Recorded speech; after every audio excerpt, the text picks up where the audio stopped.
Hello guys, season greeting. It's your boy Frankie again.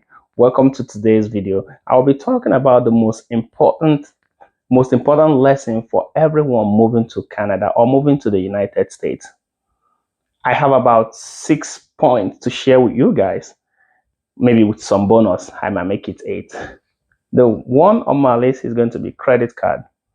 When you first move down here, you're going to receive a lot of offer with credit offer from different financial institutions, maybe Capital One, Bank of America, Chase Bank, TD Bank in Canada. So different offers might come to your mail asking you, hey, you are pre-qualified to get $1,500, $1,000, $2,000. Those credit card, they are good. They are going to help you to boost your credit score. Because when you first of all move down here, you only have your social security number. And with that social security number, you don't have no credit. But in the eye of the lender, they see that as no credit, it's better than bad credit. I don't know if you're getting my point. When you first get your social security number, you don't have no credit score at all. It's better than those that have their own credit, but they destroyed it with too much debt. So that's why they say no credit is better than bad credit. So in case you don't know, put a comment and I will explain more and tell you what that means. Okay, so you are going to get your social security and you're not going to have no credit. And for you to start building yourself a credit, you can do it in different way by going to a lender to ask for them if they can approve you to get a credit, or by taking one of those offers. But it's going to be difficult sometimes for them to qualify you and you're going to be paying some high interest rate. But the easiest and best way for you to start building your credit if you first move down here is getting a secured credit card. If you don't have a credit at all and you're watching this video and you're thinking, how could I start building my credit? Go to your bank and apply for a secured credit card. You can start with as minimum as $300, and just once you apply for that, your bank is actually going to take your own money. It's going to be your own money and put it into a credit card, and you start using it to build yourself a credit. And at the end of 2-3 years, no matter how, depending on how long you use it, you can decide to close that credit card, your secured credit card, and take back your money. And one thing again, guys, when you get the secured credit card, do not use more than 30%. Let's say you have a $300 secured credit card. Do not use more than 30%. And the 30% we're talking about is $30 when you have a $300. Do not use more than that. If you use like $20, make sure you make your payments when your statement generates. Do not wait until the due date. You see, there are two things. They have the statement date and they have the due date. If I were you, what I would try to do is to make sure I make all my payments when the statement generates, not on the due date. And if I'm making any payment, do not carry any payment over. Let's say you use $20, right? And your payment generates. You're probably going to have a payment of $10. But remember, you used $20, right? If you're making those payments, do not carry any payment over. Try to make sure you pay the whole $20. That is actually going to help you to build your credit fast. I'm not saying when you make your minimum payment that is bad, but now it's going to add to your debt to income. So this is something that they never taught us in school on how to use our credit. And it's only few people that knows these skills. But it's actually going to help you to boost and build your credit fast. If you have a credit card today, whether you are new, you are old, please make sure you pay your credit. If you can afford to do it, pay your credits in full. Do not wait. Do not carry a balance over. That is actually going to add to your debt to income, and that is not going to help to build your credit fast. Okay, so like I said, after a couple of years, you can decide to close that credit card and apply for a real credit card. Maybe you can get an offer for like $2,000, $1,000, depending on what the case may be. When you get those things, they're actually going to help you. When you get your credit card, it's actually going to help you in a lot of stuff, like getting a loan, a car loan, getting a mortgage, even finding a job. Everything here, it's all about credit, guys. It's everything. It's tied to your credit. Even getting a new phone is going to be tied to your credit because they're going to run your credit.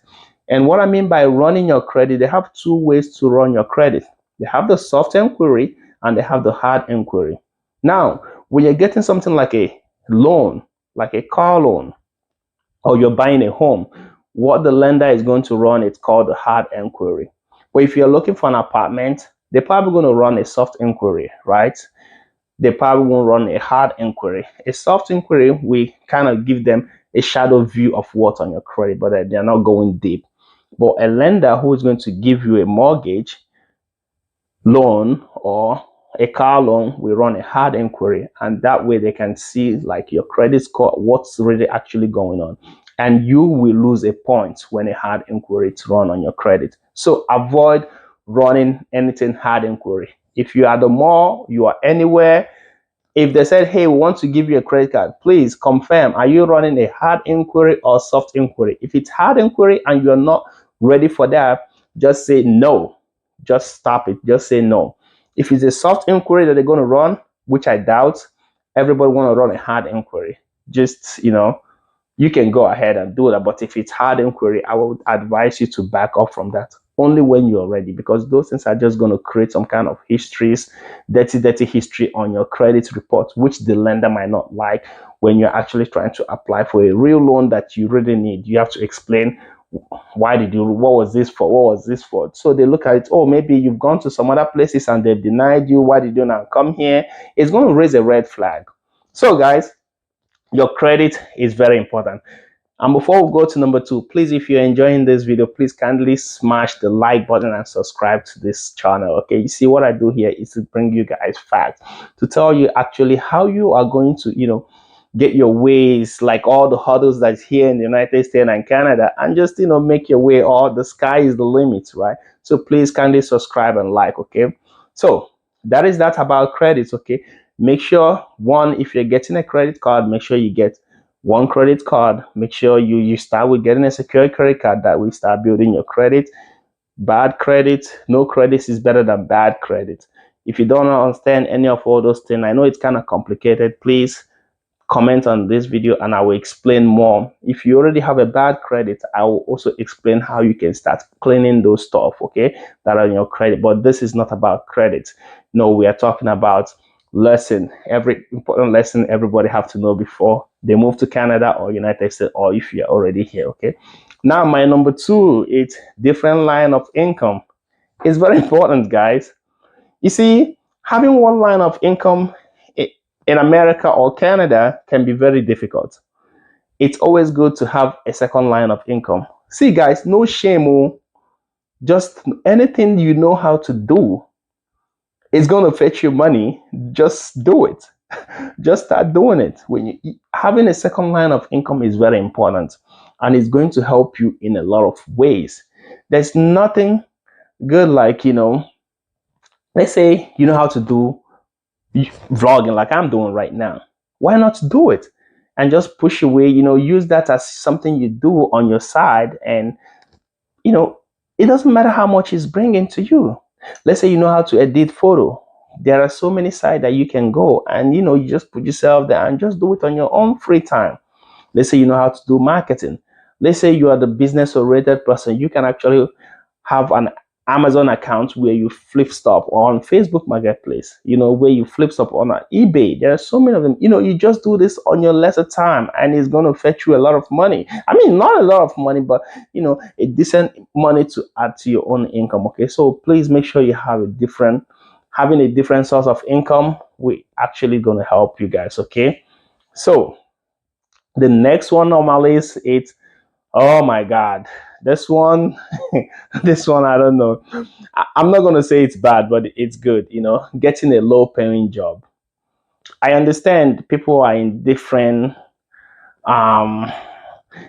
stage of life, right? Let's say you came here as an immigrant or as a student and all of that, and you need something to get off your feet. It's okay for you to start with even a minimum wage job, maybe a $10, maybe $15, maybe depending on where you are, what city you are, and all for that. It depends. But getting a low paying job should not be something you stick with for the rest of your life and be okay with that, because that's what I found out. You see some people that have been here for a number of years and you ask them like, how much are you making? They tell you they're making $15 an hour. And how long have you been here? They tell you they've been here for like 10 years. Bro, what are you I'm sorry. What are you doing? What are you doing with $15 job? He will tell you that, oh, I was making $10 and I just got a $5 raise. Come on. But I understand, try to price yourself higher a little bit. You can be making a $15 job with the economy and everything, and you're just only waiting for, you know, until you get a raise. Maybe you get like 25-cent raise, every annum, and you just keep. No, try something different, okay, guys. Brush up your resume a little bit, brush it up a little bit. Try different places. Do not settle because you felt like I am comfortable working here, everything aligned with my family, whatever you have going on. I pick up my kid, I do this, I come back, my wife. No, guys, try something different. You can always work something out. Before you get that job, you were fine. Now you get that job, don't just settle with the job and just take an excuse like, oh, I'm fine. Getting a low paying job, it's not going to help you. And you find out like groceries are getting more expensive. They are not waiting for you. Rent is getting more expensive. They are not waiting for you and all of all that. So, you know, it's just something that I think everybody should try to work their way up. All right. Yeah, that's the next on my list is probably going to contradict what I said before. Do not overwork yourself. Remember, I said having two sources of income is good, but listen, do not overwork yourself. When you have a side hustle, it's different when you have two job, three jobs. Side hustle, it's something you do as a fun. It's something you're just doing it there on your own time. That's your side hustle. But when you have two, three job, you're actually going into a particular place where you have to follow all the rules and everything. You don't have to be late. You have to take your break at a lunch break at a specific time and all of that. It's gonna drain you. Have a work-life balance. Try sometime to get out there, go on a vacation, do things with your family, relax at home. Just having a work-life balance, it's actually going to help you mentally. That's mental health things that we talk about here in abroad. It's real, and it's sometimes it's due to not having a work-life balance. Mental health, it's real. Like it's really, really, yeah, and it's real. And you have a lot of pressure back home. People asking you, oh, I need money for this, I need money for that. Oh, can you not? Christmas is coming. Can you? Oh, bro, sis, chill, relax a little bit. Just have a work-life balance. Know when to say, hey, I'm going to stop here. I'm going to take a break. Okay. So I've explained that with what I said about having two sources of income, having a side hustle, it's different from having 2, 3, 4 job. You're out from this, you're back into another one. Okay. Another one is your degree from home matters a lot. You see, if you already have your degree from wherever you're coming from, I don't know what part of the world you're coming, and you're coming to Canada or United States, you can actually, you don't have to actually go to school here. A lot of people will tell you, oh, if I had gone to school here, I would have been able to, do better. No, put that degree in your resume and apply for those higher jobs. One thing you have to understand is any job that you are applying for, once you get an opportunity to have an interview, once you get that job offer, you are still going to get trained. It doesn't matter. You are going to get trained. All you have to do is to have that knowledge, have that brain of learning. Once I'm going to make a video on how to get a better job. And honestly, guys, watch that video when it comes out. You are going to learn a lot of tricks, even things you don't even know. Those jobs that you're looking at, that you felt like, these guys, how did they get here? You can get those jobs. I am going to make a special video for that. So I don't want to talk about that here so that I don't drag this video.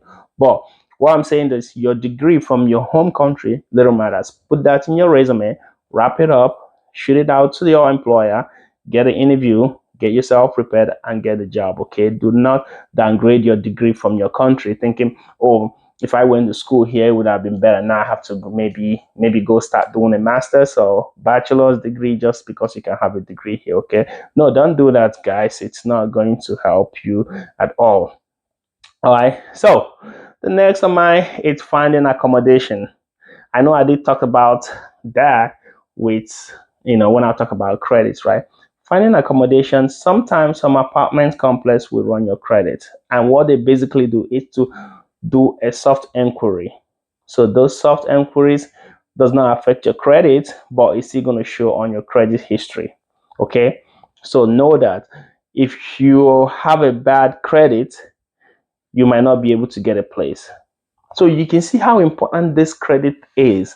You can see, just imagine that you're moving here and you don't even have no credit at all. How are you going to get a place?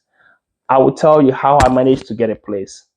When I first moved down here, I have more cash. I have a lot of cash with me. Like I said, everybody's situation might be different. And I talked to my landlord at the time because I don't have a job. He was worried, like, how are you going to pay the next month and all that? I said, look, I have a lot of cash. I can pay you 6 months ahead.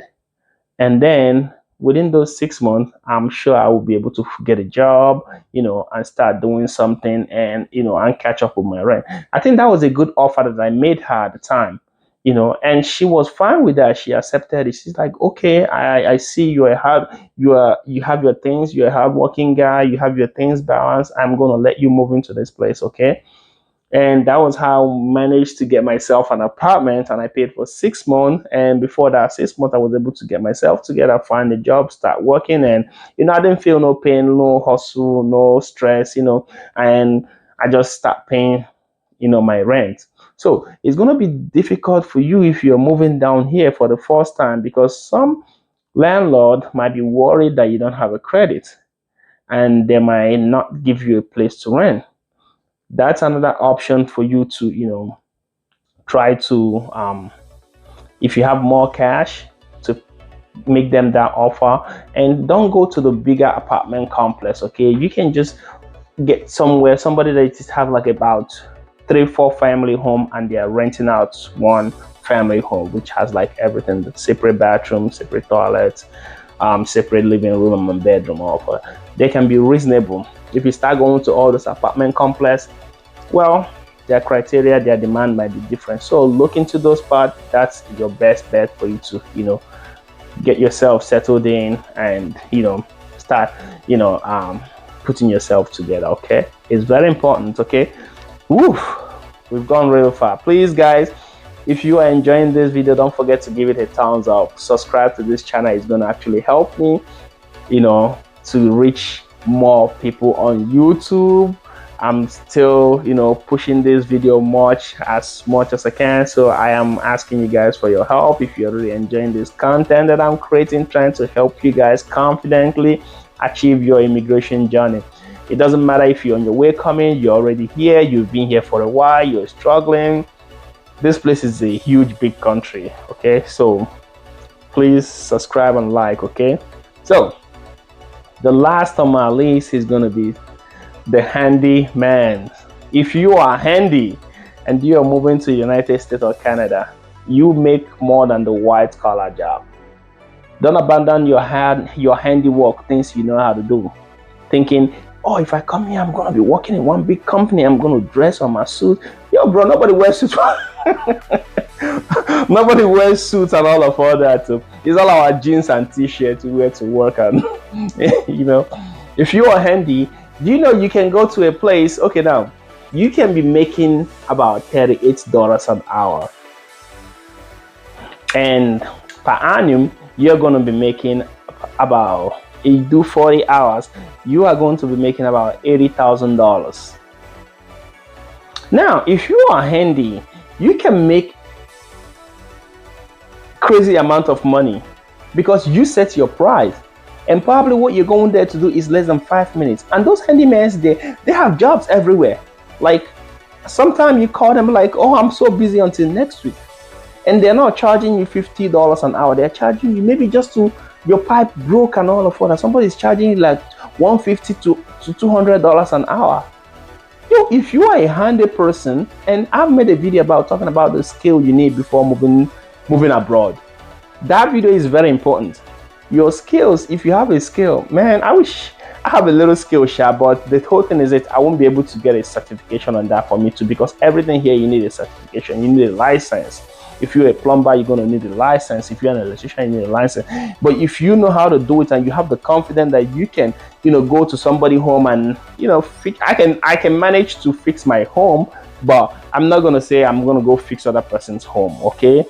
I don't want to go fuck up. All right.